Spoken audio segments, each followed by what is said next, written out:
Oke,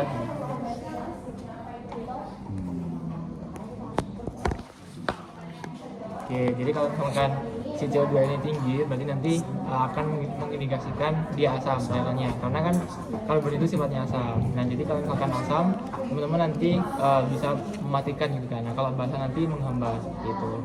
Nah, kemudian di CO2 ini teman-teman nanti cukup simpel metode pengukurannya.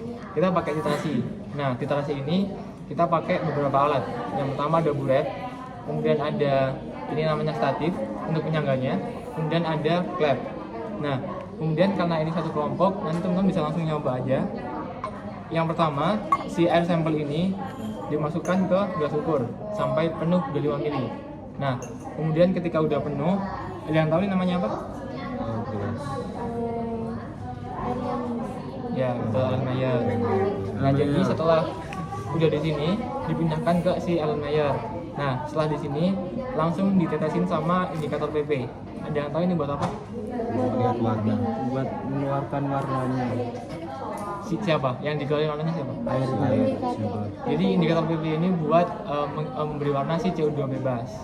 Nah, kemudian ketika udah ditetesin 2 tetes, langsung dihomoginin, diaduk. Nah, kemudian ketika udah diaduk, teman-teman langsung titrasi. Cara titrasi yang aman sebenarnya itu teman-teman pakai sarung tangan latex. Tapi itu dengan catatan yang berbahaya, karena ini cukup tidak berbahaya atau aman, jadi tangan kosong nggak apa-apa.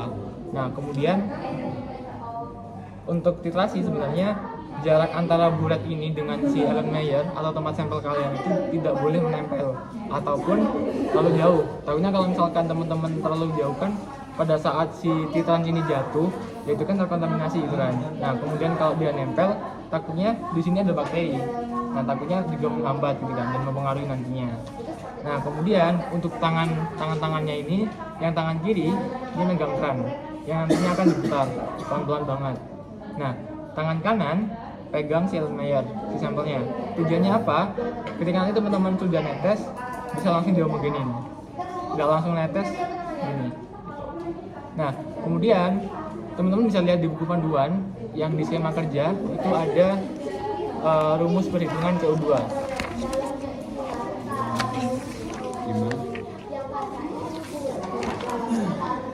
Ya? Oh.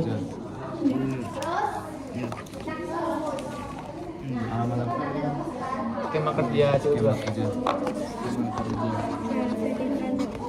Iya, titran kalian titran. Betul.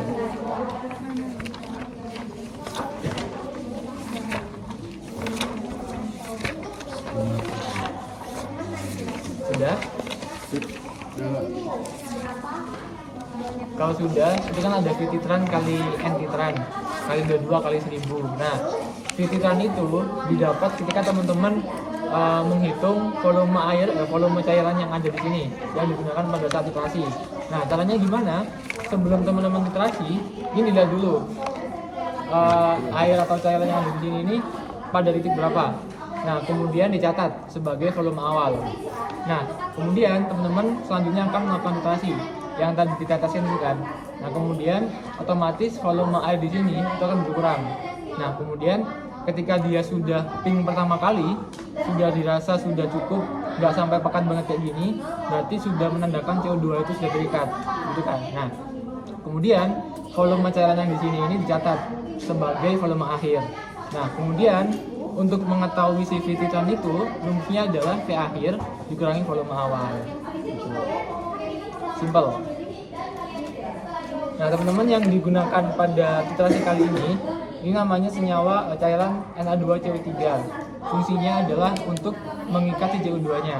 Karena kan ini masih bebas kan CO2-nya. Nah, kita titrasi pakai Na2CO3 ini supaya dia itu terikat seperti itu.